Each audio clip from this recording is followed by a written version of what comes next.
Bueno, chicos, pues muy buenos días, muchas gracias por vuestra asistencia, a los fijos, recurrentes, reincidentes y a aquellos que venís por primera vez a nuestra charla de la voz del mes. Mirad, para los que no conozcáis este ciclo de conferencias, sabéis que la voz del mes es un ciclo en el que mensualmente nos reunimos aquí en el Salón de Actos, todo ideado, perpetrado, pergeñado por Carlos Sáez, profesor de Lengua y Literatura del centro, que fue quien hace ya unos cuantos cursos pensó que sería una buena idea esto de organizar una charla mensual de contenido literario y sobre todo para darnos a conocer literaturas, obras, autores, movimientos que no son tan conocidos o tan estudiados dentro del canon literario occidental tradicional. Así fue como comenzamos hace ya, como os digo, algunos cursos. Y este año, por ejemplo, lo que hemos hecho ha sido elegir una temática. Los que nos habéis acompañado a todas y cada una de las charlas, los clásicos, muchas gracias, y ya lo sabéis, pero lo que hemos hecho ha sido elegir una temática que eran los cuentos infantiles populares o tradicionales.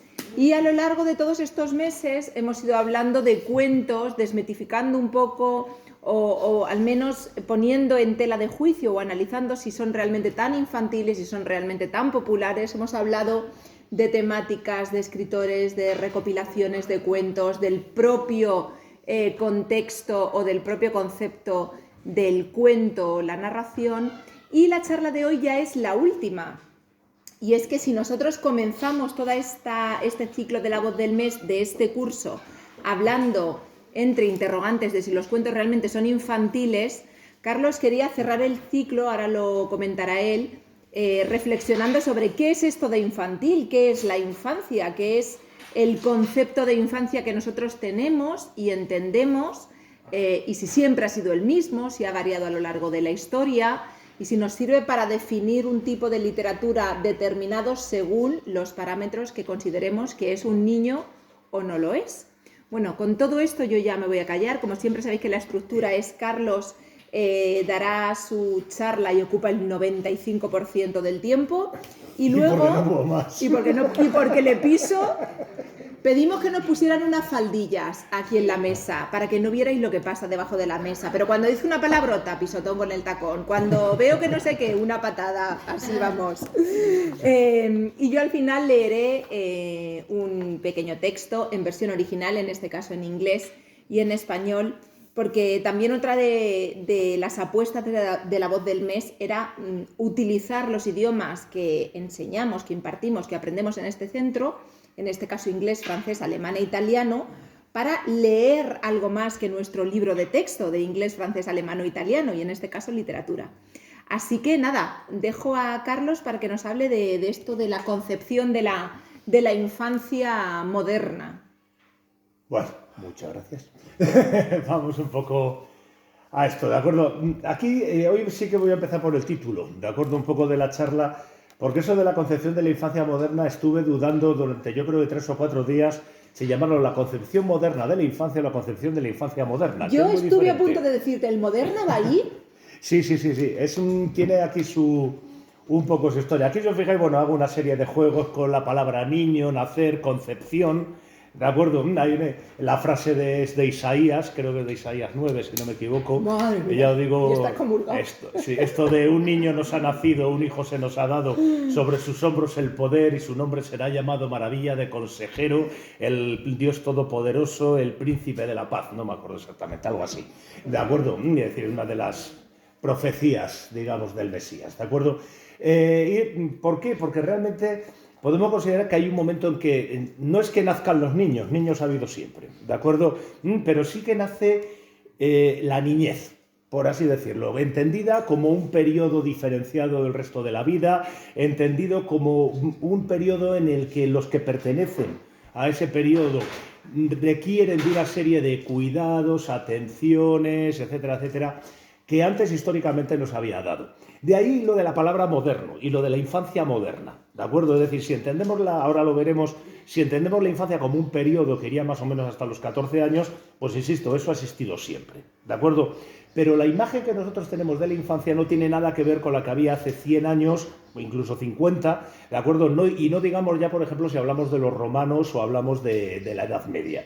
De hecho, hoy me voy a meter un poco en un campo que es lo que se llama la historia cultural, ¿de acuerdo? Es decir, que es, digamos, el desarrollo histórico de lo que son determinados conceptos que damos por sentados, ¿no? Es decir, decimos, vale, un niño, vale, sabemos lo que es un niño, todos sabemos lo que es un niño, pero no siempre hemos visto igual a los niños. Lo mismo que, por ejemplo, el concepto de vejez, ¿de acuerdo? El concepto de vejez hoy en día nos cuesta muchísimo utilizarlo. Es decir, ¿dónde empieza la vejez? ¿Dónde termina? ¿Cuándo empieza eso que voy a llamar yo la ancianidad? ¿De acuerdo? Una persona de 58 años, a punto de cumplirlos, como yo, ¿es ya viejo? Muchísimo. Ya digo, ¿es ya viejo? Fijaos la pregunta, ¿no? Es decir, a ver, yo sé que soy un madurito interesante, ¿no? Es decir, aparte de que soy el Sean Connery manchego, ya os digo, un hombre de mediana edad extremadamente atractivo, pero ya os digo, en fin, la cuestión es eso, es decir, cuando nosotros teníamos 20, 30 años, una persona de 60 nos parecía vieja. Sin embargo, hoy que nos vamos acercando nosotros decimos, uy, no, yo estoy joven. Hombre, joven no estamos, yo por lo menos, ¿de acuerdo? Pero hombre, tampoco me considero viejo. ¿De acuerdo? Es decir, fijaos que lo que es la propia concepción de las edades, que podríamos llamar, es un poco complicada. Y esto porque, digamos, tenemos que tener en cuenta siempre dos ideas, ¿de acuerdo? Esperad un momento, ahí está.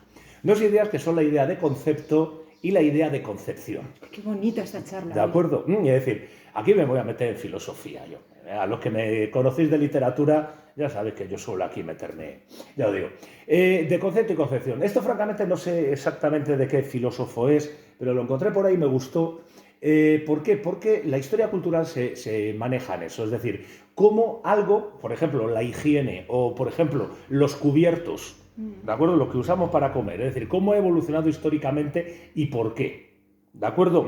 Pues, por ejemplo, aquí lo vamos a aplicar concretamente a lo que sería la infancia y o lo que serían, por ejemplo, las edades de la vida, que es por donde voy a empezar. Y tenemos estas dos ideas. Por un lado, el concepto, que ahí lo pongo como la idea abstracta de qué es algo. ¿De acuerdo? Por ejemplo, la niñez. Podemos coger un criterio pediátrico que nos diga hasta los 14 años. ¿De acuerdo? Podemos coger un criterio legal, decir hasta la mayoría de edad, 18. Podemos coger un criterio laboral que nos diga hasta los 16. ¿Dónde coño termina? ¿De acuerdo? De cualquier manera, un niño de 17 años y uno de 2, ¿estamos hablando de lo mismo? ¿De acuerdo? Es decir, ese es el concepto. El concepto es esa realidad que nosotros tenemos ahí, que es teórica y es general. Es decir, por ejemplo, aquí pongo un caso, las diferentes formas de afecto. ¿De acuerdo? Que después podríamos crear subconceptos, es decir, podríamos hacer una subconceptualización, por ejemplo, definir el amor, la amistad, el amor paternal, ¿de acuerdo? El amor familiar, que son diferentes, ¿de acuerdo? Es decir, la amistad, el amor de pareja, por ejemplo, ¿de acuerdo? Y luego estarían las concepciones. ¿Las concepciones qué son? Son la interpretación que nosotros hacemos de esos conceptos. Es decir, cómo entendemos nosotros un determinado concepto. Por ejemplo, el niño o el amor matrimonial.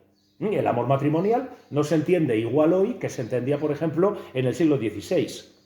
¿De acuerdo? No se entiende igual en unas clases que en otras. Son diferentes concepciones. ¿De acuerdo? Es decir, el concepto, por así decirlo, es tozudo. Es un hecho que está ahí.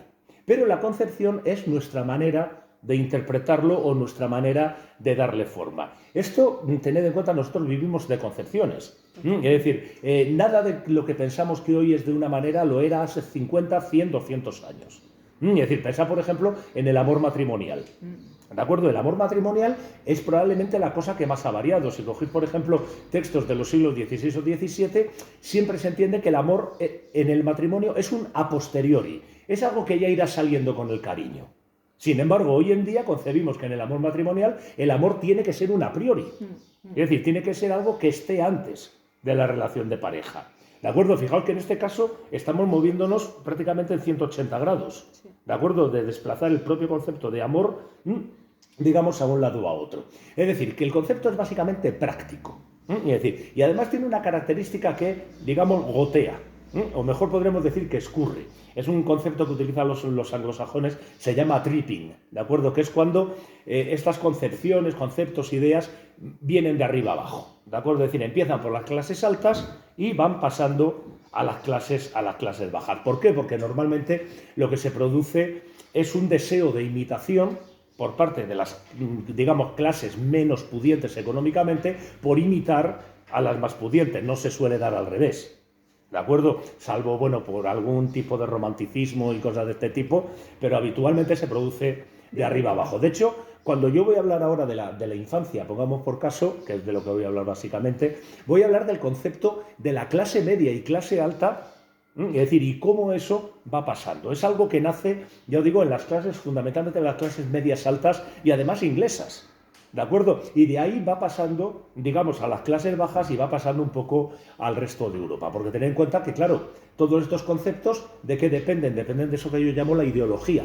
Es decir, todo el conjunto de factores históricos, religiosos, culturales, políticos que hay en una cultura. Lógicamente, en una cultura calvinista, el concepto de la infancia va a ser muy distinto que en una católica, ¿de acuerdo? Y los conceptos prácticamente de cualquier cosa van a variar increíblemente. Es decir, esta idea que tenemos de que el amor es así o es asao, o de que la infancia es así o es asao, nos lo podemos ir quitando. Son todo elementos que son sociales, ¿de acuerdo? Pues yo digo, pues aquí tenéis, por ejemplo, os pongo este mapa que no veréis nada, es decir, no veréis nada. Claro, yo cuando lo vi en la pantalla dije, joder, qué bonito queda, que esto queda precioso. Ya digo, ya sabéis que, bueno, los que habéis visto mis mapas mentales, sabéis que parecen hechos por un hippie loco, pero bueno. Es decir, aquí ¿qué es lo que he hecho? Es una división un poco de lo que podríamos llamar los periodos de la vida, ¿de acuerdo? He intentado ser súper exhaustivo, ¿de acuerdo? He intentado marcar todo lo más que he podido. Empezaríamos con la infancia, ¿de acuerdo? De 0 a 3 años. Luego tendríamos la niñez, de 3 a 12 años, pubertad, de 12 a 14, juventud, adolescencia, de 14 a 18, juventud, de 18 a 30, madurez, de 30 a 50 aproximadamente, mediana edad de 50 a 65, vejez de 65 a 85 y ancianidad a partir de los 85. ¿De acuerdo? Es decir, ¿qué fechas he tomado? ¿Por qué tomo estas fechas? Por ejemplo, ¿por qué pongo, digamos, estos elementos? ¿Qué sería la infancia? Pues la infancia la defino etimológicamente. Infans, es decir, el que no habla. O podríamos decir, el que no tiene todavía un dominio completo de las estructuras lingüísticas. Un niño entre 0 y 3 años. ¿Eso significa? Sí, infans. Ya digo. Con 44 años. Ya digo, es decir, infancia significa eso, ¿no? Es decir, entonces adopto ese criterio, que es el criterio etimológico clásico para hablar de la infancia, ¿de acuerdo? Sabemos que un niño de 6 meses no es igual que uno de 3 años. La autonomía que tiene y demás, pero bueno, podemos meterla ahí, que además, fijaos que nos coincidiría dentro de la edad de escolarización, nos coincidiría con el principio de la educación infantil, ¿de acuerdo? Sería lo anterior a la escolarización. Después tendríamos la niñez, de 3 a 12 años. ¿Por qué no termino a los 12 años? Porque, digamos, es el momento en que empezaría la pubertad, que ahora se llama preadolescencia.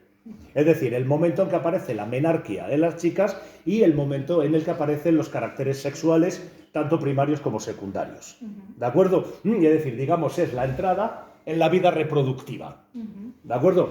La entrada en la vida reproductiva. Es decir, a partir de cuando más o menos podemos tener hijos. Fijaos que estoy intentando tener criterios que son bastante, digamos, válidos. ¿De acuerdo?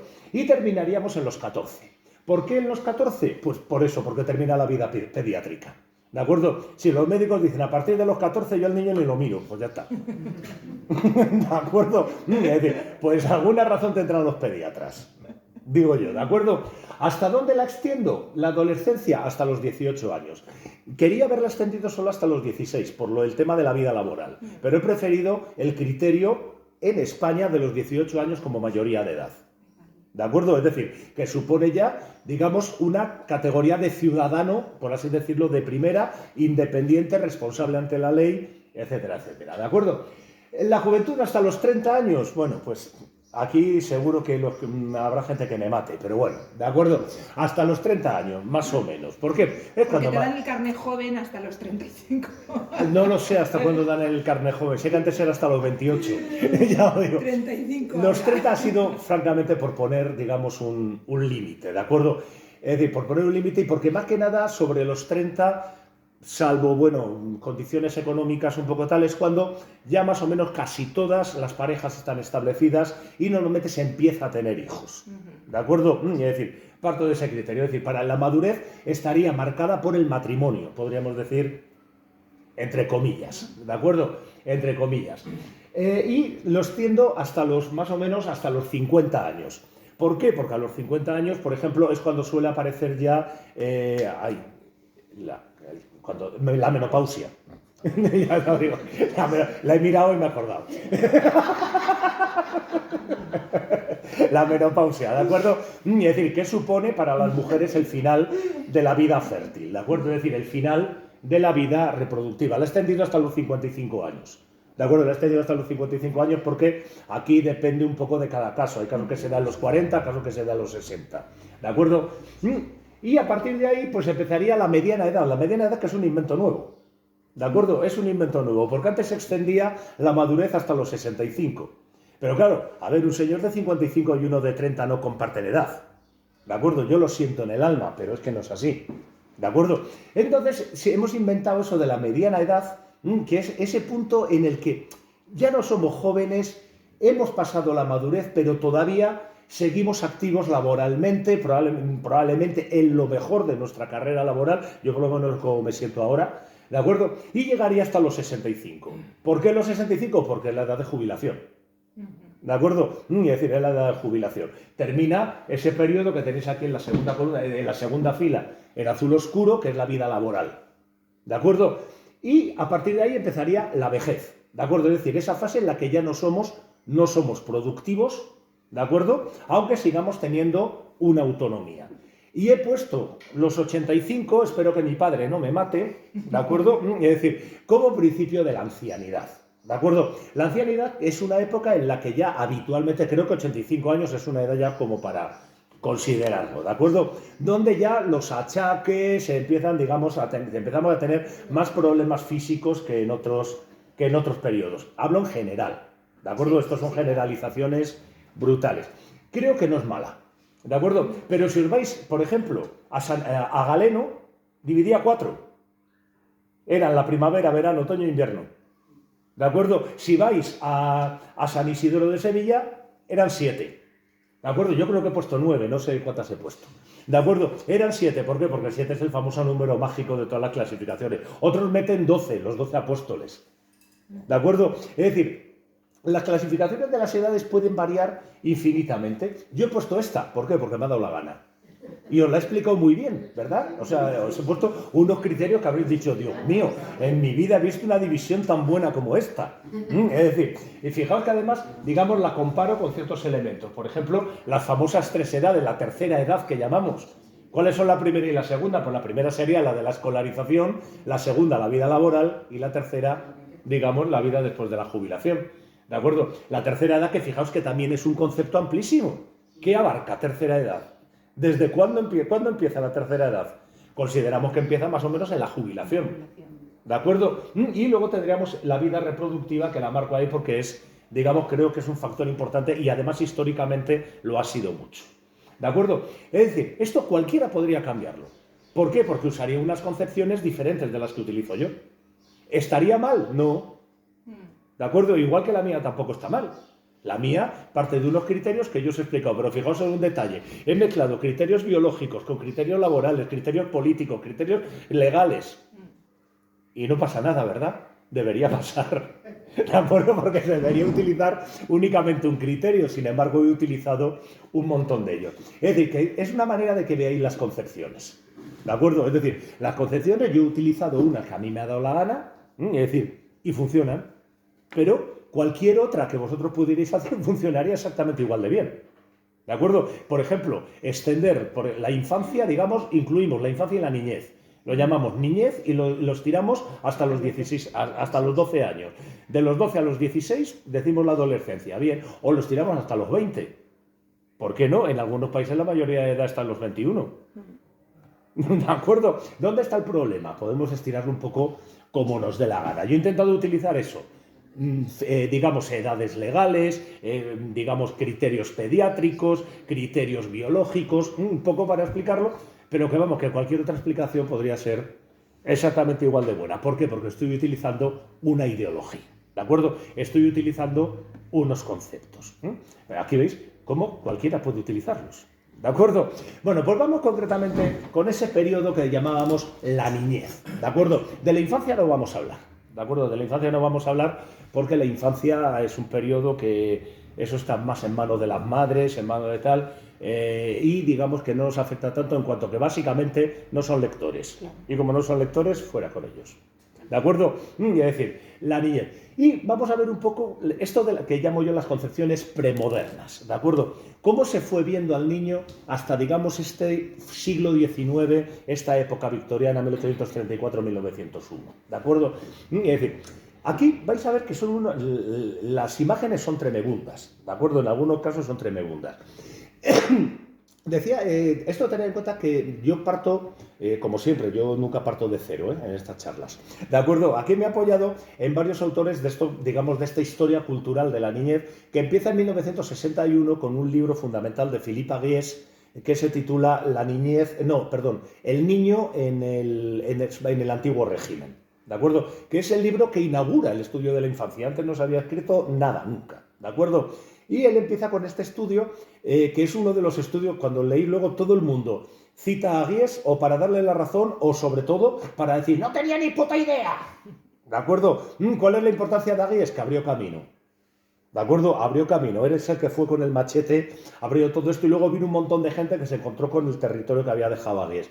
Pues Aguies decía, por ejemplo, que en la Edad Media no había un concepto de la niñez. ¿De acuerdo? Es decir, esta ha sido una de las frases más criticadas. ¿De acuerdo? O, por ejemplo, nos encontramos con este Townsend, autor de una historia de la literatura infantil, que dice que para que haya literatura infantil lo primero que tiene que haber son niños. Es decir, que él da prácticamente, por supuesto, que antes de la Edad de Oro, esta que hemos visto, de Alicia en el País de las Maravillas, etcétera, el niño como tal no existía. ¿De acuerdo? Mentira podrida, claro que existía. ¿De acuerdo? Claro que existía y existía la niñez. Lo que sucede es que la niñez era vista de una manera muy distinta a como la vemos hoy en día. Otro pensar que, por ejemplo, los romanos, uno de los privilegios del paterfamilias era lo que se llamaba la expositio. ¿De acuerdo? La expositio, ¿en qué consistía? En que si yo tenía un hijo y podía sospechar que ese hijo era fruto de un adulterio de mi señora, o que mi hijo nacía con determinadas deficiencias o lo que fuera, o era una chica, o simplemente me daba la gana, yo lo podía abandonar. Lo podía dejar en la puerta de casa y si lo quería alguien, para él. ¿De acuerdo? Esto era perfectamente legal. ¿De acuerdo? Era perfectamente... Pensad en los espartanos. ¿De acuerdo? Los espartanos cuando nacía el niño lo dejaban una noche al fresco y si sobrevivía, pues bueno, ya decían, bueno, pues lo cuidamos. ¿De acuerdo? Es decir, el concepto, por ejemplo, en muchas culturas ha sido completamente distinto. Y fijaos que estamos hablando de los romanos. Cuando hablamos de los romanos, uy, qué civilizados. Que además el derecho romano es la base de nuestro derecho. Eso no olvidemos ese pequeño detalle. ¿De acuerdo? Menos mal que lo del paterfamilia se lo pensaron. ¿De acuerdo? Es decir... Y entonces, digamos que durante mucho tiempo, estas concepciones que llamo premodernas, podríamos decir que serían las que van hasta el siglo XVIII aproximadamente, ¿de acuerdo? Son muy variadas. La primera, por ejemplo, es la más habitual. El niño es un adulto en miniatura. ¿De acuerdo? Es decir, y puede realizar las mismas actividades que un adulto dentro de sus posibilidades. ¿De acuerdo? Tareas agrícolas, tareas industriales, el problema del trabajo infantil. No, desgraciadamente no me voy a poder meter en esta charla por ahí. ¿De acuerdo? Eso sería un tema absolutamente preciosísimo. ¿De acuerdo? El tema del trabajo infantil, que pensamos que es una cosa de la Edad Media, pero que se produce sobre todo en el siglo XIX. ¿De acuerdo? Es decir, ayer. Históricamente, ayer. ¿De acuerdo? Pensad, por ejemplo, en una de las leyes laborales en Inglaterra, venía a prohibir que los niños menores de 8 años trabajasen más de 8 horas. ¿De acuerdo? Es como poner los pelos de punta la cosa, ¿eh? Poner los pelos de punta. Vale, pues digamos que el niño podía realizar prácticamente cualquier tarea, ¿de acuerdo? Y además se le exigía que se comportase como un adultito.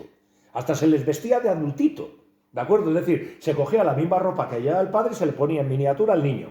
Pensad en el traje de la primera comunión. El traje de la primera comunión es una maqueta del traje de novia.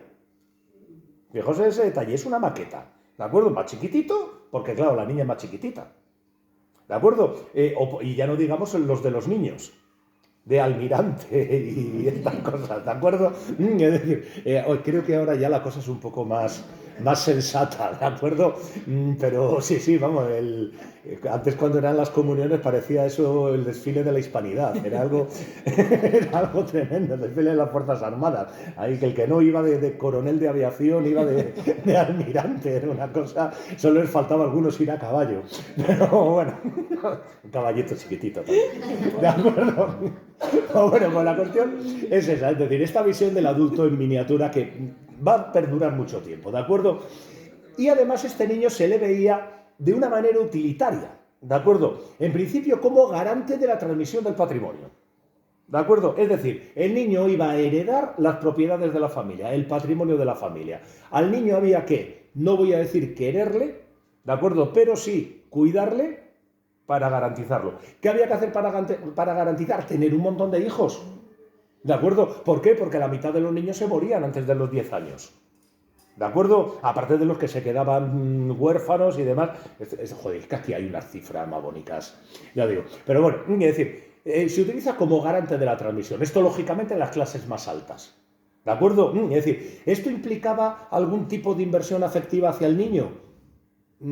Suponemos que sí, que los padres querrían a sus hijos, digo yo. ¿De acuerdo? Pero no tenemos casi pruebas.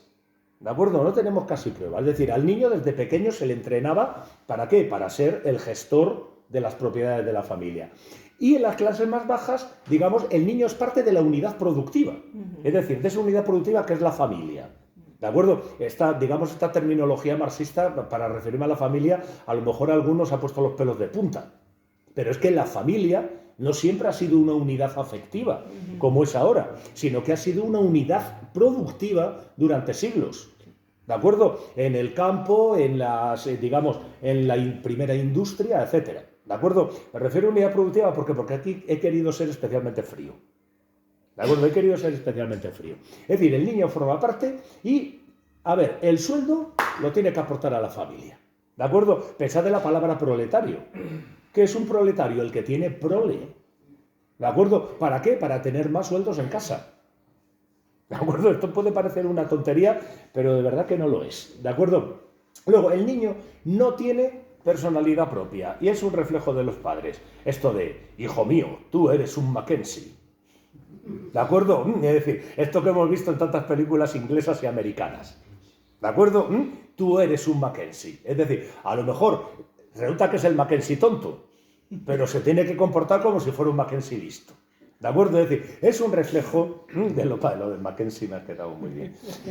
Pero bueno, ya digo, eso, no tiene personalidad propia. ¿Por qué no tiene personalidad propia? Pues sencillamente porque es tan pequeño, aún no le ha dado tiempo a conocer al mundo, entonces lo único que lleva dentro es el pecado original. ¿De acuerdo? Este concepto ha durado durante siglos. ¿De acuerdo? El niño es malo por naturaleza. ¿Por qué? Porque tiene el pecado original. ¿De acuerdo? Tanto en el mundo católico como en el mundo protestante, ¿eh? Es decir, esto nadie tiene la exclusiva. De hecho, por ejemplo, se plantean 3 tipos de educación en el siglo XVIII, ahora voy a ellos. ¿De acuerdo? ¿Para qué? Para domar al niño. ¿De acuerdo? Al niño hay que domarlo. Es decir, ¿para qué? Para que pierda la maldad y sobre todo para que adopte buenas costumbres. Aquí, por ejemplo, se habla, durante el siglo XVIII se habla de 3 tipos de educación. La que se llama evangelista, que es tremendamente dura con el niño, es decir, utilizando el castigo físico, domar, ¿de acuerdo? Utilizando, eliminar la voluntad para que el niño sea obediente, domar. ¿De acuerdo? Luego otro que se llama el gentil, que es el más, déjalo chavales que camelen. ¿De acuerdo? Déjalo niños que se lo pasen bien, ¿vale? Y luego habría uno intermedio, ¿de acuerdo? Que ni calvo ni con 3 pelucas. ¿De acuerdo? Serían un poco estos 3 criterios. ¿De acuerdo? ¿De dónde parten? Precisamente del estudio de las comunidades evangelistas americanas en el siglo XVIII, en Estados Unidos. ¿De acuerdo? Es decir, tened en cuenta, por ejemplo, cuando leéis la literatura evangelista, es alucinante. ¿De acuerdo? La referencia a los niños y que que a los niños hay que pegarles y todo. Creo que aquí ya hablé un día de la familia Fairchild, el libro absolutamente increíble en el que el padre deja al niño sin comer 2 días y luego se lo lleva a ver muertos. ¿De acuerdo? Cosas de este tipo absolutamente brutales. ¿De acuerdo? Absolutamente brutales. Podéis leerlo además en muchos diarios, en muchas memorias. Es increíble. ¿Cuándo empieza a cambiar esto? Pues a finales del siglo XVII. ¿De acuerdo? A finales del siglo XVII empieza a cambiar un poco la cosa y durante 100 años van a aparecer cuatro personajes que van a ser fundamentales, que parten, digamos, de tres estadios diferentes. Uno que yo llamo el racionalismo, ¿de acuerdo? Es ese final del siglo XVII en que se desarrolla un poco toda la, digamos, el concepto científico moderno, ¿de acuerdo? Se desarrolla en el XVII, luego la Ilustración y finalmente el romanticismo, ¿de acuerdo? Vais a ver que son tres mentalidades totalmente distintas y que vienen representadas por John Locke, Jean-Jacques Rousseau, William Blake y William Wordsworth, ¿de acuerdo? Es decir, ahora hablaré de Rousseau, que tiene su pedrada, ¿de acuerdo? Es decir, vale, Locke es el primero que se plantea el tema de la educación, ¿de acuerdo? ¿Por qué? Porque la educación, tened en cuenta que era una de las formas de domar a los niños, ¿de acuerdo? La educación, cuando se empieza a plantear, sobre todo como educación obligatoria, no es como una manera de transmitir conocimientos a los niños, sino de sacar a los niños de las calles para que no anden por ahí apedreando perros, ¿de acuerdo? Es una manera de tener a los niños controlados, ¿de acuerdo? Y Locke, digamos, a petición, además de un amigo, escribe creo que se llama Tratado sobre la Educación, no estoy muy seguro, que no deja de ser, bueno, una recopilación de las cartas que le escribe a este amigo, que es bastante interesante, ¿de acuerdo? Y en él aparece la idea del niño como una página en blanco, ¿de acuerdo? Es decir, en el niño no hay nada. A veces se utiliza también el concepto de la cera, ¿de acuerdo? Es como cera que se puede moldear para darle la forma que nosotros queramos. El niño es como una página en blanco donde nosotros tenemos que transmitir una serie de conocimientos, de valores éticos y morales, etcétera, etcétera, etcétera. ¿Para qué? Para convertirlo en un adulto útil. Esto es importante. ¿De acuerdo? En un adulto útil para la sociedad. ¿De acuerdo? ¿Dónde tira? A la razón pura. ¿De acuerdo? Al razonamiento más cartesiano que os podéis imaginar es por donde va Locke. Pero luego aparece Jean-Jacques Rousseau. Jean-Jacques Rousseau, que los tenía así y cuadrados. Así y cuadrados, ¿de acuerdo? Se convierte en el modelo absoluto de la pedagogía, de cómo hay que tratar a los niños, de la idea de qué buenos son los niños, ¿de acuerdo? Él tuvo 5 hijos y los veía tan buenos y tan maravillosos que no quiso ser egoísta y se los cedió al orfanato de París. ¿De acuerdo? Es decir, tuvo 5 hijos y de los 5 hijos los dejó en un orfanato con 2 huevos.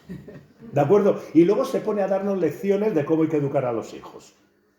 ¿De acuerdo? Rousseau pertenece ya un poco a lo que es la Ilustración. ¿De acuerdo? No es tan racionalista como Locke, ¿de acuerdo? Y tiende más hacia eso que llamamos el sentimiento. Él nos pone en el famoso Emilio. ¿De acuerdo? Es decir, el Emilio, que es un libro en el que teóricamente crían a un chico, atención, chico, ¿de acuerdo? Chico, luego aparece Sofía, pero Sofía porque, coño, se tendrá que desfogar, Emilio, ¿de acuerdo? O sea, no tiene mucha más finalidad. De hecho, una de las cosas que dice Rousseau es que el hombre tiene que ser activo y la mujer pasiva. ¿De acuerdo? Lo deja además bien clarito, eso no creéis que se anda con tonterías, ¿de acuerdo? Y en parte de que el niño es bueno. ¿De acuerdo? El niño es bueno, la niñez, el niño tiene que aprender por sí mismo. De hecho, tiene un pasaje que a mí me resulta especialmente estremecedor, en el que dice que al niño no hay que decirle que el fuego quema, que lo descubra él.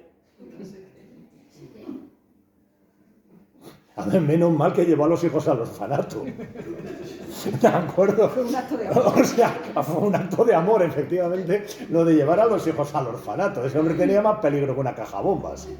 ¿De acuerdo? Fijaos que realmente que Rousseau... Y ojo que de todo esto ha sido el más influyente, ¿eh? Ha sido el más influyente. Eso tenedlo en cuenta. Es una cosa increíble. Bueno, acabaron produciéndose cosas muy curiosas de gente que educó a los hijos en plan Rousseau. Y bueno, los que sobrevivieron, porque claro, muchos aprendían que el fuego quema por experiencia propia. Y ya os digo, pues fue un poco peculiar la cosa, ¿de acuerdo? Es decir, es eso, el niño debe aprender por sí mismo, el niño debe, ¿cómo se llama?, conocer la naturaleza, debe criarse en la naturaleza, y la niñez es un periodo que hay que mantener todo el tiempo que haga falta.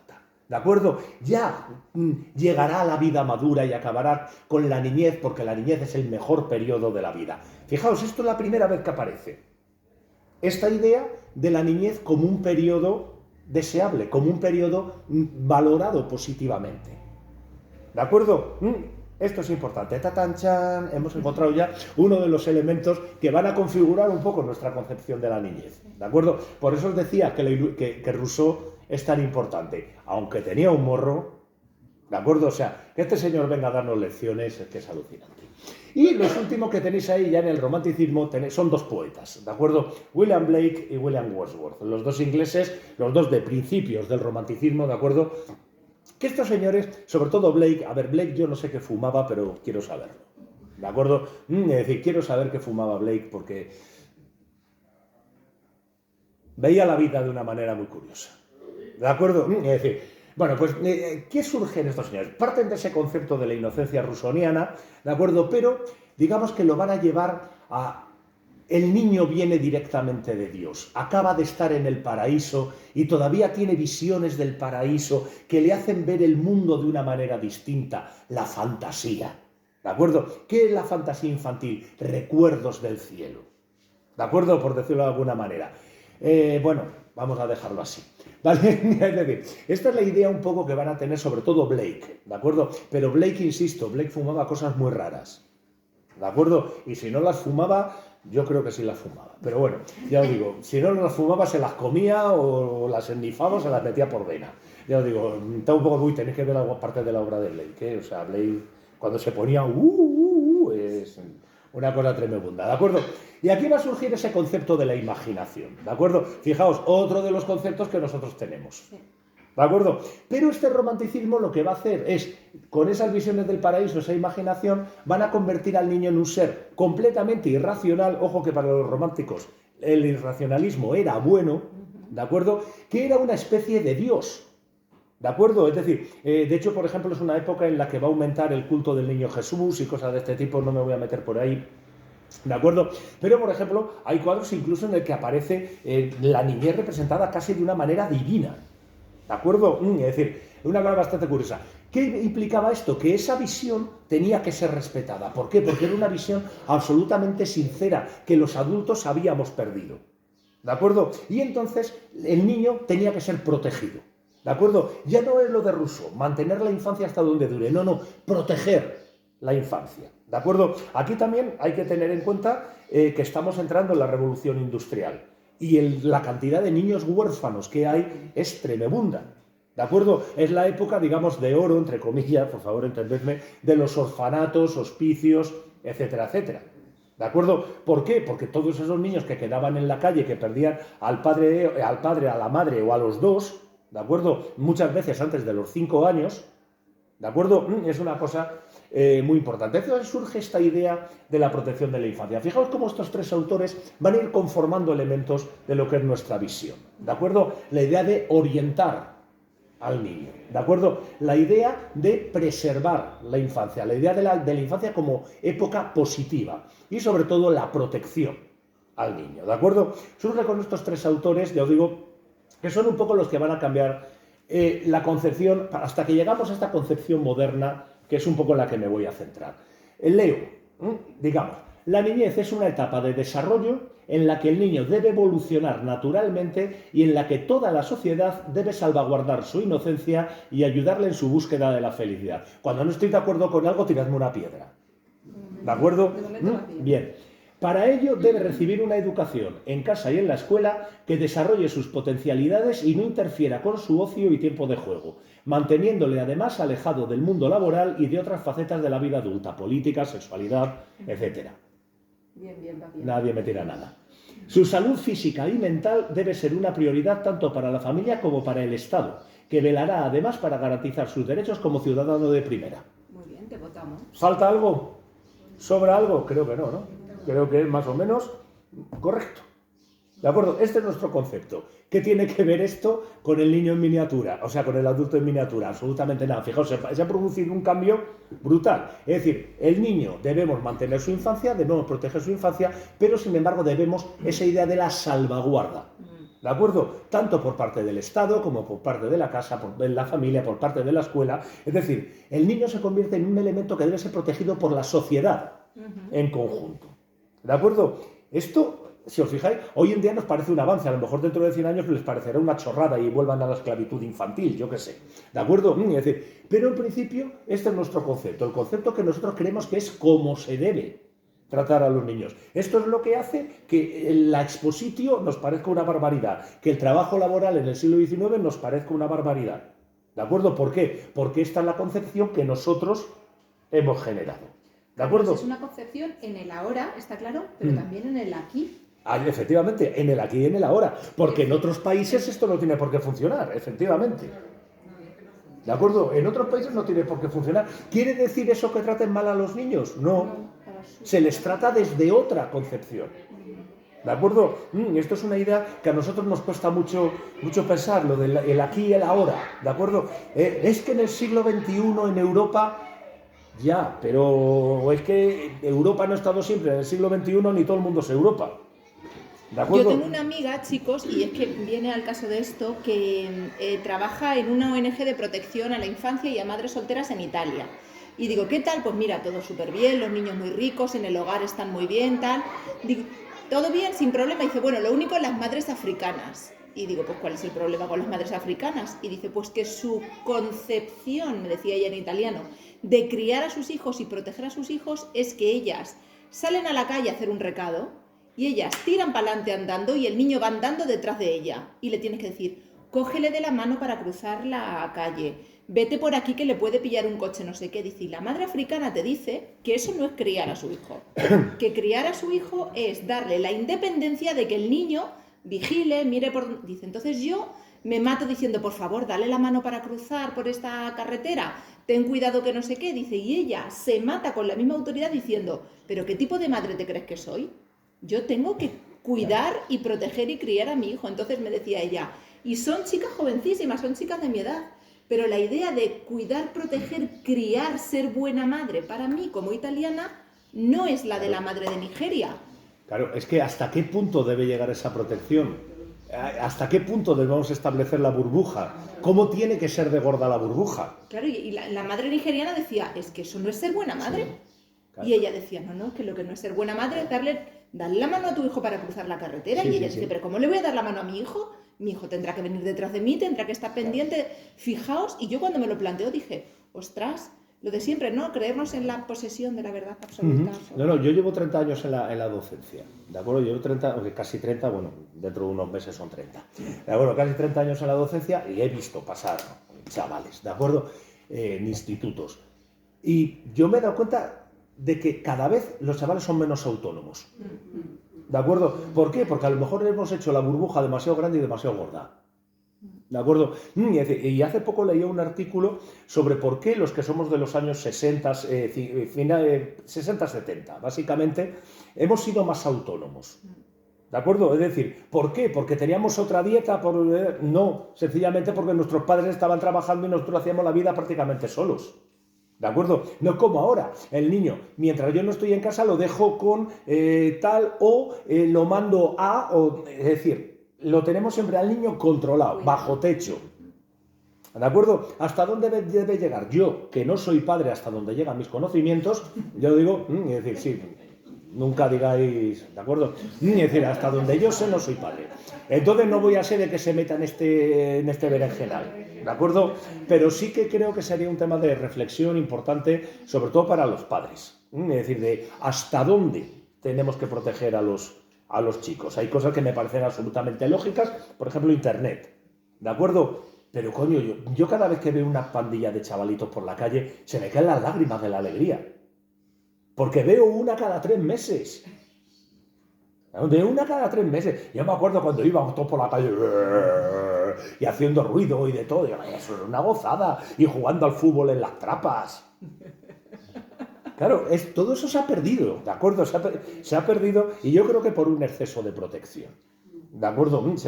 Por un exceso de protección. Pero bueno, insisto que no voy a ser yo el que se meta por ahí, ¿de acuerdo? No voy a ser el que se meta por ahí, porque yo, por ejemplo, jamás me he puesto un casco para montar en bici. Venga, hombre, hasta ahí podíamos llegar. Hasta ahí podíamos llegar. A ver, que te das contra una roca, bueno, igual hay suerte y es de mármol que no es muy duro. ¿de acuerdo? Pero, en fin, que es cierto, no quiero entrar aquí ni quiero abrir un debate, ¿de acuerdo? Sería interesante, sería muy interesante, ya digo, sobre este tema de la protección a los chavales y demás, ¿de acuerdo? Es decir, porque también, claro, sería abrir un debate sobre la propia familia, es decir, y sobre la propia condición de la familia. ¿Las familias hoy son como eran las familias de nuestros padres? Ahí lo dejo.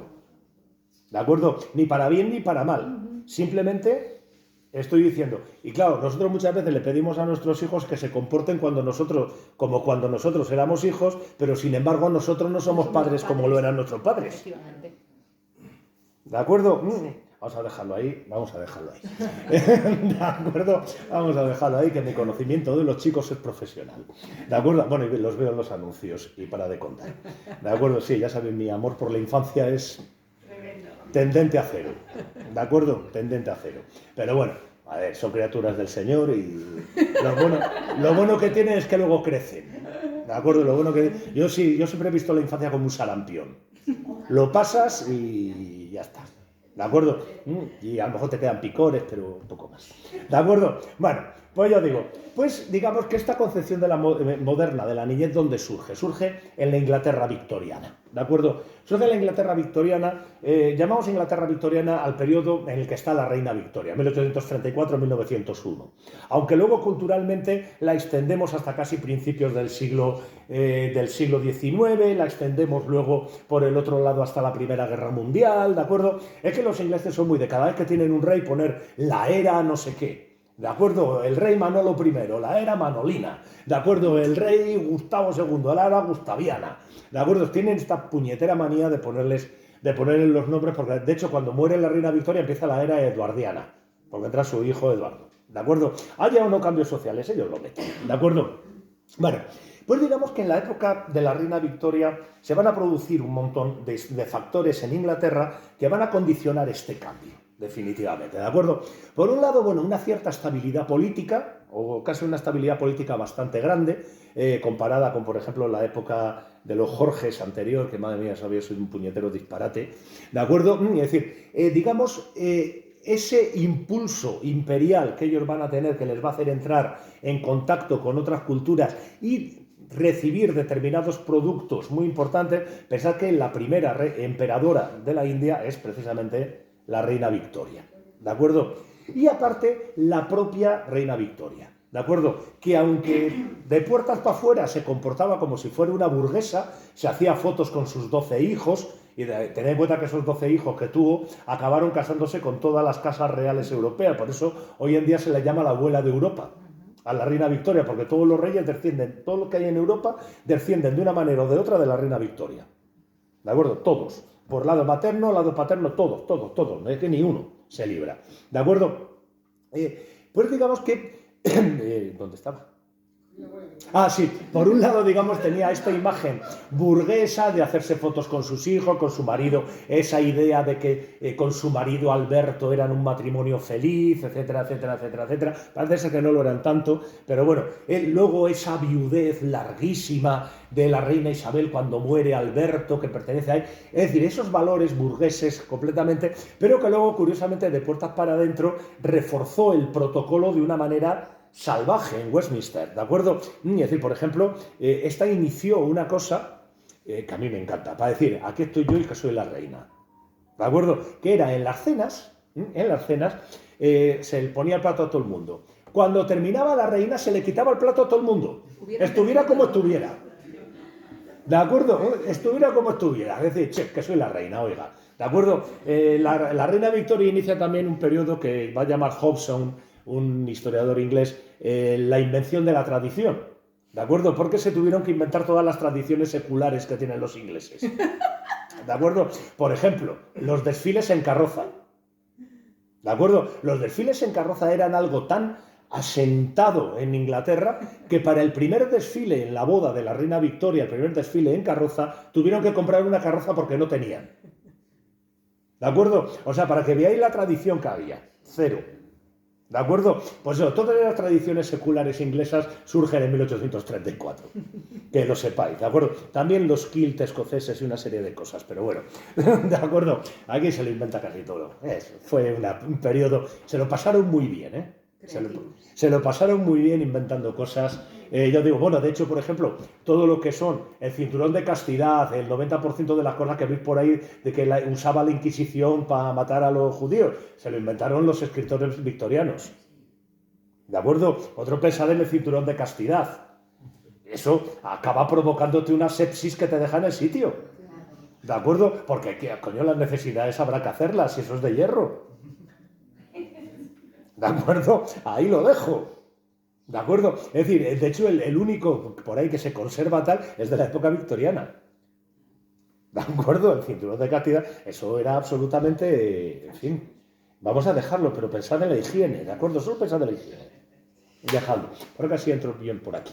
¿De acuerdo? Pues en esta época victoriana, aparte, coincide que se realizan una serie de, digamos, innovaciones, lo he llamado porque no sabía muy bien la palabra, pero son innovaciones que van a aparecer y que van a condicionar precisamente este cambio de mentalidad. El primero, fijaos, puede parecer que no nos influye mucho, que son los avances en medicina general, ¿de acuerdo? Las vacunas y nuevos tratamientos, y el desarrollo de la pediatría, la obstetricia y la ginecología. ¿De acuerdo? La obstetricia era una cosa que se le dejaba a las comadronas. ¿De acuerdo? Se les dejaba a las comadronas. Un médico con su carrera se iba a preocupar ahí en sacar a un niño. ¿De acuerdo? Las enfermedades de las mujeres no existían. Las de los niños, bueno, pues son como las de los adultos, pero en miniatura.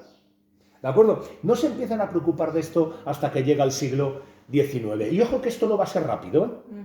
Esto no va a ser rápido. 1847. ¿De acuerdo? En 1847 llevo desde ayer memorizando el nombre. ¿De acuerdo? Como no me salga, me da algo. Ignaz Semmelweis, un médico austríaco que trabajaba en la maternidad de Viena, ¿de acuerdo?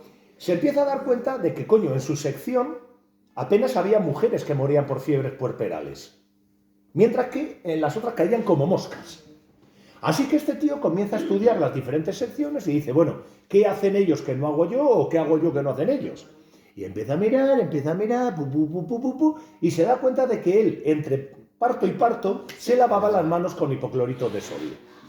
Lejía. No, lejía no. Es, a ver, aquí, esto es lo del catalán ese que... O sea, con hipoclorito de sodio, ¿de acuerdo? Y entonces el tío dice, vuelva a ser el hipoclorito, coño. Y empieza, amigos, compañeros, lavaos las manos y salvaremos la vida de las mujeres. Bien, ¿qué hicieron? ¿Le sacaron en procesión por Viena? ¿Le pusieron una estatua? No, le despidieron y terminó sus días en un manicomio. En un manicomio.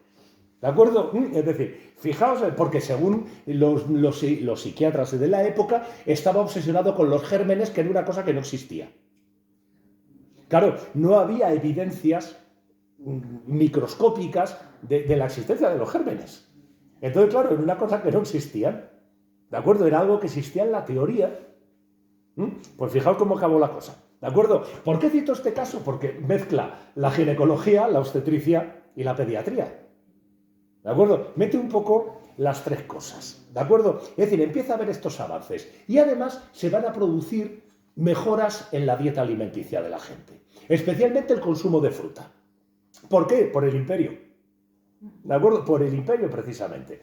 Va a mejorar la dieta. ¿Qué van a conllevar estas dos cosas? Pues un descenso de la mortalidad perinatal y la mortalidad infantil. Pero además, radical, o sea, de caer en un 70, en un 80%. ¿De acuerdo? Algo absolutamente increíble. Es decir, cada vez mueren menos niños. ¿Por qué? Entre otras cosas, porque la gente se lava las manos, coño. ¿De acuerdo? La gente se lava las manos. Se inventa el forceps. ¿De acuerdo? Os podría contar qué pasaba cuando un niño moría dentro del seno de la madre, pero lo voy a dejar. Que luego tenéis que comer. ¿De acuerdo? Luego tenéis que comer. En fin, ahí lo dejo. ¿De acuerdo? Bueno, pues digamos que desciende la mortalidad infantil de una manera increíble. ¿Qué quiere decir esto? Pues ahora lo vamos a ver. Es decir, que cada vez si yo quiero mantener el patrimonio, quiero que pase en la herencia, no necesito tener 30 hijos para que me sobrevivan 10, sino que con 3 puedo conseguir que me sobrevivan 2. Con lo cual, ¿qué pasa? Desciende la fertilidad. Esto no es una cuestión, digamos, biológica, ¿de acuerdo? Es decir, sino que se empiezan a utilizar, por ejemplo, métodos anticonceptivos, ¿de acuerdo? En el siglo XVIII se inventó el preservativo desechable. Esto tengo que contarlo. Tengo que contarlo. A ver, al parecer lo inventa un señor que se apellidaba Condom. ¿De acuerdo? Lo inventa un señor que se llamaba Condom. Y este señor, pues claro, todo el mundo dijo, pedazo de invento, ¿y cómo, qué nombre le damos? Llámalo como el Condom. Y el tío pidió, por favor, durante toda su vida, que no se asociara su nombre al producto. ¿Cómo lo llamamos hoy? Pues eso. De acuerdo, pobrecito señor Condom. A mí me da un poco de pena. Pero ya digo, es decir, que sepáis que existe esta. Pues digamos, este tipo de elementos van a influir mucho en, digamos, el planteamiento. El planteamiento un poco de la familia, ahora lo vamos a ver. Es decir, va a ir cambiando un poco la cosa. ¿Qué pasa? Para que os hagáis una idea, de los paneles que tenemos puestos ahí en la exposición, al principio arriba, tenéis el de Edward Lear. ¿De acuerdo? Edward Lear era el séptimo de 21 hermanos, nacido en 1812. Séptimo de 21 hermanos. El último, Shepard, que nace en 1876, es el segundo de 3. Fijaos el cambio en 60 años. De 21 a 3. Es decir, hemos dividido por 7. Que se dice muy pronto. Se dice muy pronto, ¿de acuerdo? Es que solamente con estos dos personajes lo veis claramente, digamos, este aspecto del descenso de la fertilidad, ¿de acuerdo? No hay que achacarlo a ningún problema físico, fisiológico, no. Es decir, sino a un replanteamiento, digamos, de la familia y del hecho de tener niños. ¿Qué permite el tener menos niños? Una mayor inversión afectiva. ¿De acuerdo? Este concepto de inversión afectiva a mí me mola. ¿De acuerdo? Me mola. Es decir, me puedo permitir el lujo de querer a mis hijos, porque no se me van a morir. ¿De acuerdo? Esto, insisto, pongo mayor inversión, no pongo inversión afectiva. ¿De acuerdo? ¿Qué es lo que sucede? Que se le puede coger cariño a los hijos, sin miedo a quedarnos sin ellos. ¿De acuerdo? Esto pensando que no es ninguna tontería. Nosotros, a ver, desde Roma nosotros tenemos estelas de niños muertos, tenemos documentos, poemas dedicados a hijos muertos por padres que lo han pasado fatal. ¿De acuerdo? Es decir, pero lo habitual es que incluso las muertes de los niños pasasen desapercibidas. ¿De acuerdo? Por ejemplo, Montaigne, sabemos que a Montaigne se le murieron 2 hijos. Ni habla de ellos. ¿De acuerdo? O sea, como, bueno, pues sí, esto. ¿De acuerdo? O sea, pasan como completamente desapercibidos. ¿Por qué? Probablemente porque se hacían una coraza. ¿De acuerdo? Se hacían una coraza. No es que no quisieran a sus hijos, sino que intentaban no hacer esa inversión afectiva. ¿De acuerdo? ¿Por qué? Porque sabían que en cualquier momento se podían quedar sin hijos. ¿De acuerdo? Es decir, pero fijaos que, insisto, digo, mayor inversión. ¿De acuerdo? No quiere decir que la gente empiece a querer a los niños. Esto no es que se despierten por la mañana y digan, Margaret, estoy pensando, ¿qué tal si queremos a los hijos? Eso estaba yo mismo pensando, Henry. ¿De acuerdo? O sea, joder, qué imagen. ¿De acuerdo? Es decir, ¿qué tal si queremos al niño? Pues no, eso no se produjo nunca, ¿de acuerdo? Es decir, a los niños siempre se les había querido, pero de maneras diferentes. La concepción. ¿De acuerdo? Volvemos a lo mío. Claro, yo digo, ¿qué es lo que va a suceder? Que esta inversión afectiva se va a realizar de manera diferente por los padres. ¿Por qué? Porque socialmente se está produciendo eso que digo, la definición de los roles de los progenitores. Es decir, el padre proveedor, la madre cuidadora. ¿Os suena? Pues no es tan viejo como podéis ver. ¿De acuerdo? No es tan vieja esta idea. ¿De acuerdo? Esto no se ha dado siempre en la historia de la humanidad, esto que pensamos. El matrimonio de toda la vida, el padre va a trabajar y la madre cuida la casa. Bueno, lo de la madre cuida la casa sí. ¿De acuerdo?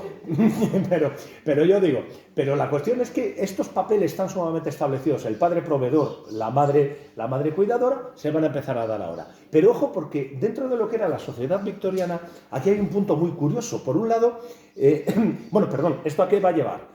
Concretamente a que los hijos vayan a tener una relación mucho mayor con su madre que con su padre. ¿De acuerdo? Es decir, que surge otra idea aquí. La del amor materno. ¿De acuerdo? La del amor materno. Empieza a surgir aquí esta idea. ¿De acuerdo? No, es que los hombres son más despegados. Esto es más nuevo. ¿De acuerdo? Es mucho más nuevo de lo que nosotros nos pensamos. ¿Por qué? Porque la madre se quedaba en casa. De cualquier manera, lo habitual, sobre todo en las clases altas, era que los niños estuvieran en su cuarto, ahora voy con ello, ¿de acuerdo? Estuvieran en su cuarto y bajaran a una hora determinada a ver a sus padres. Y ese era todo el contacto que tenían con ellos. ¿De acuerdo? Son estas contradicciones victorianas. Es decir, se produce por un lado toda esta inversión afectiva, pero por otro lado el niño en su sitio, los adultos en el nuestro. ¿De acuerdo? Es decir, y a mí esta idea, lo de bajar a las 6 de la tarde a ver a papá y hacerle 4 gracias y demás, y a las 6:15 otra vez para arriba, a mí me parece que queréis que os diga. Me parece alucinante. Pero bueno, pues yo digo... Es decir, estas unidades familiares, ya os digo, fijaos cómo empiezan a cambiar. ¿De acuerdo? Empiezan a cambiar, se definen estos roles, pero además que tened en cuenta otra cosa. Se ha producido una urbanización de la vida. Es decir, se ha pasado del campo a la ciudad. ¿De acuerdo? En la ciudad donde se vive, en pisos. Los pisos son más pequeños que las casas, y normalmente casas de planta y piso, ¿de acuerdo? ¿Qué sucede? Pues que, digamos que al haber un menor tamaño en las unidades de habitación, obliga a una convivencia quizá más grande con los hijos, ¿de acuerdo? Pero, sin embargo, incluso en estos espacios se buscan espacios específicos para los niños. El famoso cuarto de los niños, ¿de acuerdo? El famoso cuarto de los niños, otro invento de esta época. Fijaos en un punto, cosas que nosotros pensamos que han sido de toda la vida. Nos imaginamos a Felipe II en el cuarto de los niños. ¿De acuerdo? Pues no.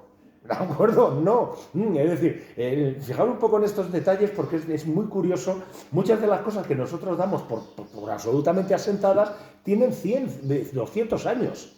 ¿De acuerdo? Es decir, y digamos que estos espacios para los niños se dividen en dos zonas. Por un lado, en el hogar, lo que decimos, el cuarto de los niños, y por otro lado, la escuela. ¿De acuerdo? Cuando se produce este avance que es la escolarización obligatoria. Es decir, la escolarización obligatoria, aunque bueno, la palabra obligatoria en inglés es como hablar de escuelas públicas en inglés, que sabéis que son privadas, pero bueno, estas cosas, ¿de acuerdo? Es una cosa que siempre me llamó la atención. ¿Por qué dicen que Eton es pública? No me jodáis. Si es el colegio más caro del mundo.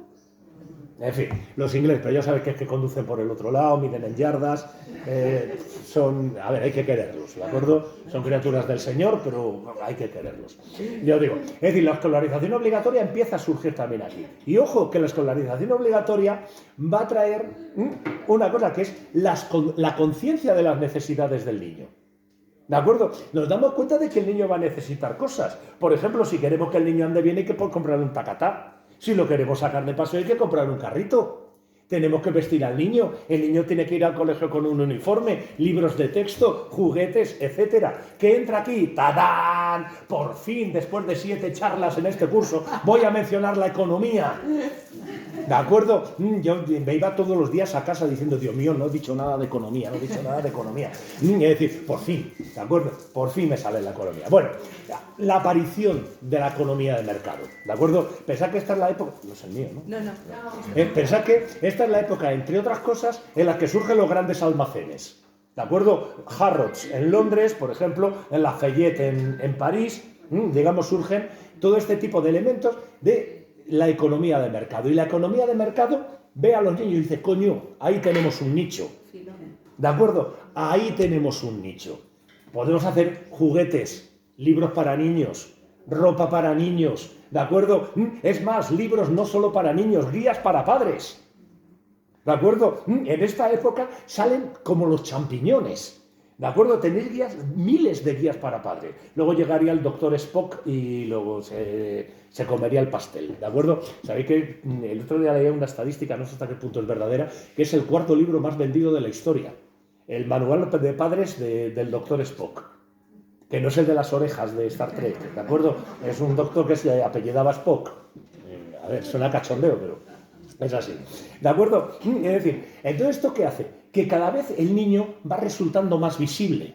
¿De acuerdo? El niño va resultando más visible. Porque tiene sus propios objetos, tiene sus propias circunstancias, tiene su propia ropa, tiene una serie de cosas que hace que no podamos evitar verlo. ¿De acuerdo? Es decir, así es como surge nuestro concepto. Es decir, mediante todos estos avances, podríamos decir, básicamente los avances médicos van a ser lo más importante, porque claro, si luego se nos muere el niño, ¿qué más nos da que le compremos ropa chula? ¿De acuerdo? Es decir, ¿qué más nos da que el niño se muera con 4 harapos que vestido ahí de piticlín? ¿De acuerdo? Es decir, que la cuestión es que fijaos cómo aquí surge todo este elemento. La aparición del mercado no es la más tonta, ¿eh? O sea, no es la más tonta. Fijaos en una cosa, fijaos en los anuncios en televisión, ¿en cuántos aparecen niños? En un montón. ¿De acuerdo? ¿Por qué? Porque el niño, tenemos esa idea del niño está en contacto con la divinidad, por lo tanto los niños dicen la verdad. ¿Veis cómo todo esto va condicionando elementos? Claro, si el niño lo dice en el anuncio de publicidad, tiene que ser verdad. ¿De acuerdo? Porque no sacan borrachos. ¿De acuerdo? Es una idea que se supone que también dicen la verdad. ¿De acuerdo?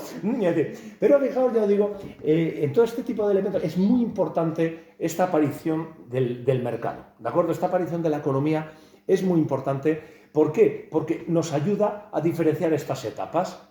Corte Inglés, primera planta, niños, segunda planta, caballero, tercera, señora. Fijaos cómo nos permite generar incluso espacios. ¿Qué empieza a surgir en esta época? Los parques infantiles, empiezan a surgir un montón de cosas. ¿Para qué? Para que los niños tengan su propia esfera. ¿De acuerdo? Y la creación de esta esfera es lo que ha condicionado nuestra idea. Es decir, nosotros tenemos a los niños dentro del mundo, pero en una burbuja. Os dais cuenta de que están en el mundo, pero sin estar en el mundo. Es una idea que es bastante importante, que insisto, sale aquí y que es un poco lo que queríamos ver un poco como resumen, un poco de a quién iban encaminada toda esta literatura infantil, la que llevamos hablando todo el curso, va encaminado a estos nuevos niños que surgen aquí. ¿De acuerdo? Todos estos niños para los cuales se genera un mundo, se genera un mercado literario, se genera eso. Podríamos estar hablando de los juguetes. Esta es la época en la que se inventan casi todos los juguetes. Incluso los juguetes tradicionales chinos como el tangram. Se inventa en Estados Unidos en 1920, pero bueno, de acuerdo, el tangram no es ni chino, es que te cojones la cosa. Pues chicos, pues esto es un poco, espero haber aclarado, no sé si me he ido un poco por peteneras, porque realmente es un tema que es tremendamente amplio. Me hubiese gustado tratar más este tema, y sobre todo el tema del trabajo, el trabajo infantil. El tema del trabajo infantil, que es algo flipante. Y bueno, pues os dejo con Lidia y yo ya me despido hasta el curso que viene con nuestra Irish Edition.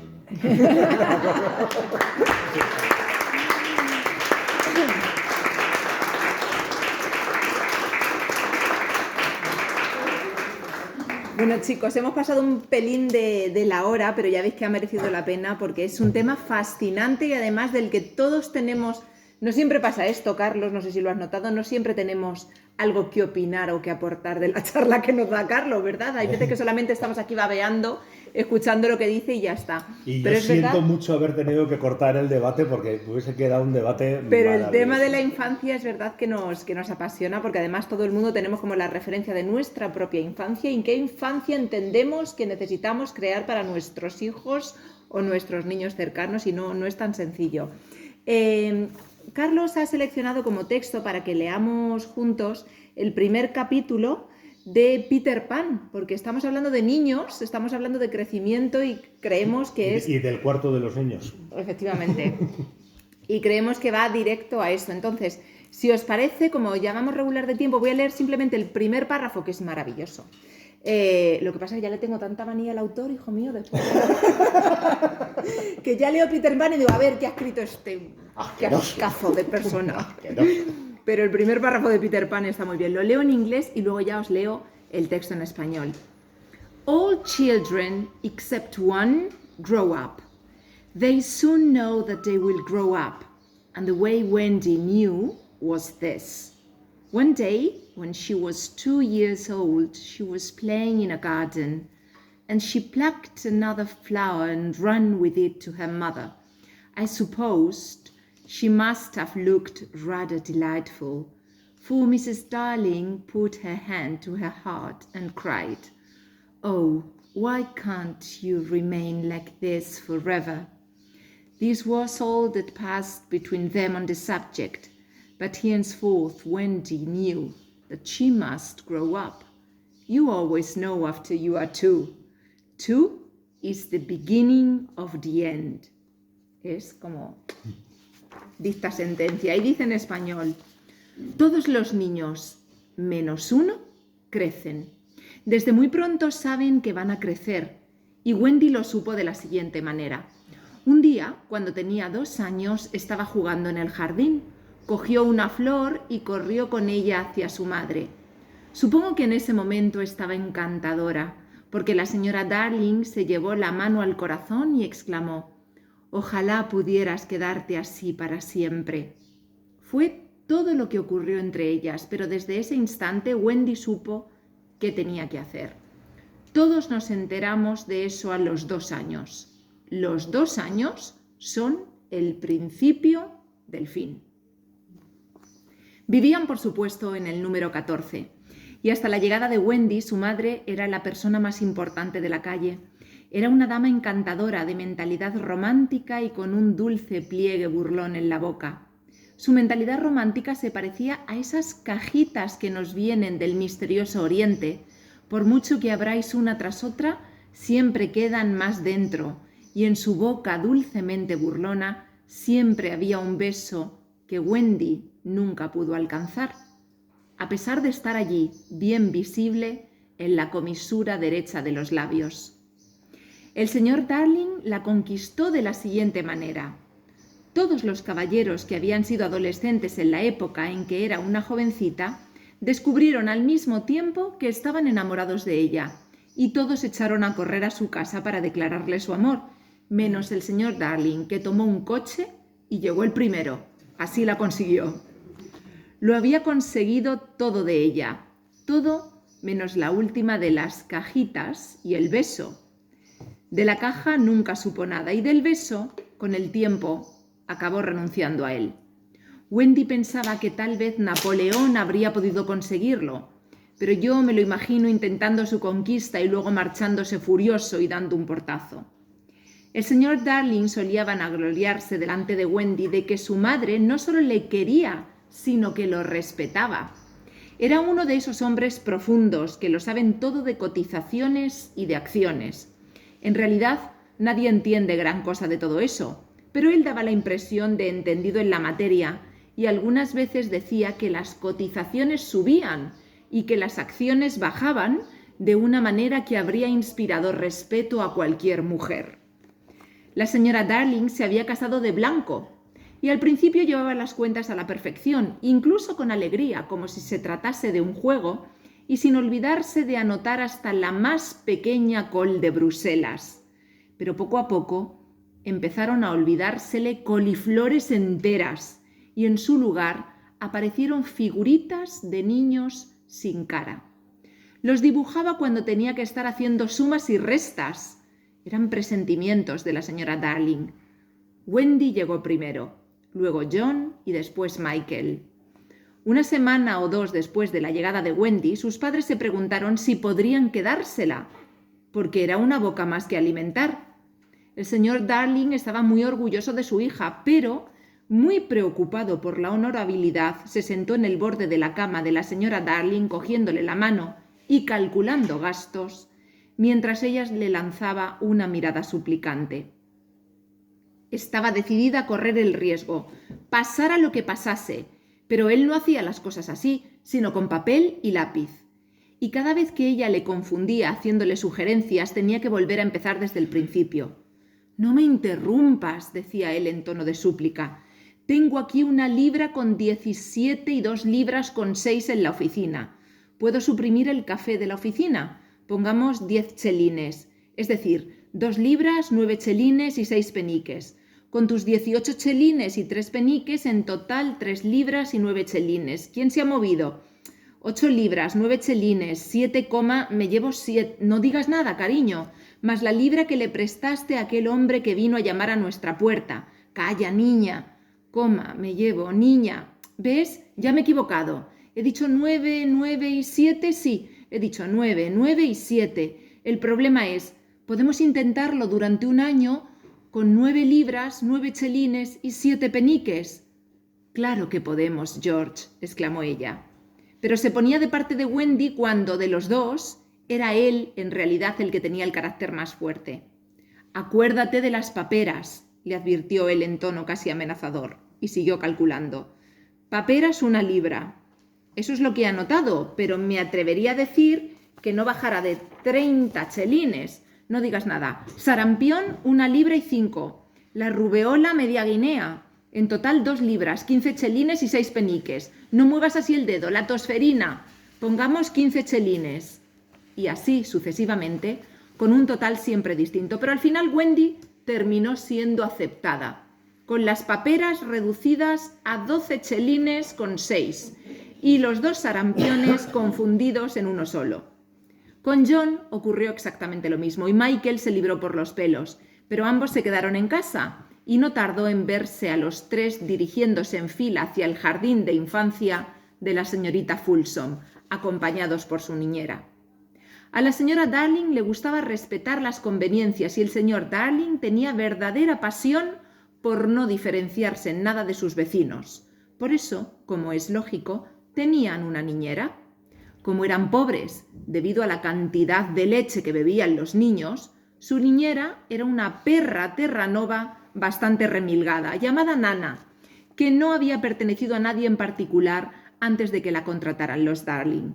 Sin embargo, los niños siempre le habían parecido importantes y los Darling la habían conocido en los jardines de Kensington, donde pasaba la mayor parte de su tiempo libre asomando el hocico dentro de los cochecitos de los niños, y donde era cordialmente odiada por las niñeras descuidadas a las que seguía hasta sus casas y de las que se quejaba a sus señoras.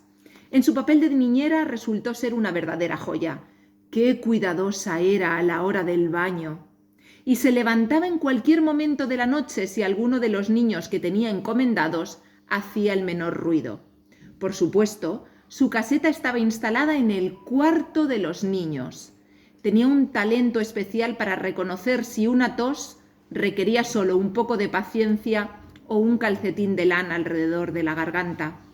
Hasta el fin de sus días tuvo fe en los remedios de toda la vida, como la hoja de ruibarbo, y emitía gruñidos de desprecio cuando oía mencionar las teorías de moda sobre los gérmenes y cosas así. Era todo un ejemplo de buenos modales cuando escoltaba a los niños a la escuela, caminando a su lado cuando se portaban bien y dándoles empujoncitos si se salían de la fila. Los días en que John jugaba al fútbol nunca se le olvidaba su jersey y por regla general llevaba un paraguas en la boca por si acaso llovía. En la planta baja del colegio de la señorita Folsom había una sala donde esperaban las niñeras. Ellas se sentaban en los bancos, mientras que Nana se tumbaba en el suelo, pero esa era la única diferencia. Sin embargo, fingían despreciarla como a un ser de condición social inferior, y Nana detestaba su parloteo frívolo. Tampoco le gustaban que las amigas de la señora Darling visitasen el cuarto de los niños, y si aparecían alguna vez, le quitaba rápidamente a Michael la blusa y le ponía el delantal de bordados azules, arreglaba la ropa de Wendy y pasaba un peine por el pelo de John. Bueno, como pues veis, seguir con el resto del libro. Es maravilloso el inicio de Peter Pan, sobre todo cuando vemos este instinto maternal estupendo de la perra, a la que han contratado como niñera, porque las cuentas le han permitido pagar el sueldo de una perra niñera después de calcular si nos conviene o no tener niños según lo que nos cuesta las enfermedades. Fijaos en esa visión economicista, ¿de acuerdo? De lo que es la paternidad. Evidentemente aquí está exagerado, está llevado a un límite, tal, pero esa visión de decir, nos lo podemos permitir tener un hijo, ¿de acuerdo? Además esa frase que a mí me encanta de, ¿nos la podemos quedar? ¿Nos la quedamos? O sea, ya está aquí. Nos la podemos quedar. Ya está aquí, pero calculo las rubeolas, los sarampiones y las tosferinas. ¿Qué hacemos? ¿Nos las quedamos? Es como lo de los niños de quiero uno. Bueno, chicos, pues con esta charla, como bien dice Carlos, cerramos el ciclo de la voz del mes. Os emplazamos a todos el próximo curso, ya habéis hecho vuestra solicitud, esperemos que estéis aceptados en las enseñanzas que habéis solicitado, pero si no, ya sabéis que la política del centro y la generosidad de Carlos hace que estas charlas estén abiertas para alumnos Y para aquellos que no son alumnos y que quieran venir a nuestro centro de adultos, es un centro educativo abierto. Estas charlas seguirán así el año que viene. Estoy pensando que más bien la generosidad del centro y la política de Carlos. Es verdad, es verdad. Y ya sabéis, el año que viene todo girará en torno a esa isla Esmeralda que tantas riquezas literarias, culturales, musicales, históricas han aportado. Un sitio, un rincón pequeñito del mundo que es Irlanda, que nos tiene fascinados a nosotros desde hace muchos años y que el año que viene os va a fascinar a todos a través de La Voz del Mes. La única pasión que compartimos, Lidia y yo. ¿Qué se le va a hacer? Muchas gracias y hasta la próxima.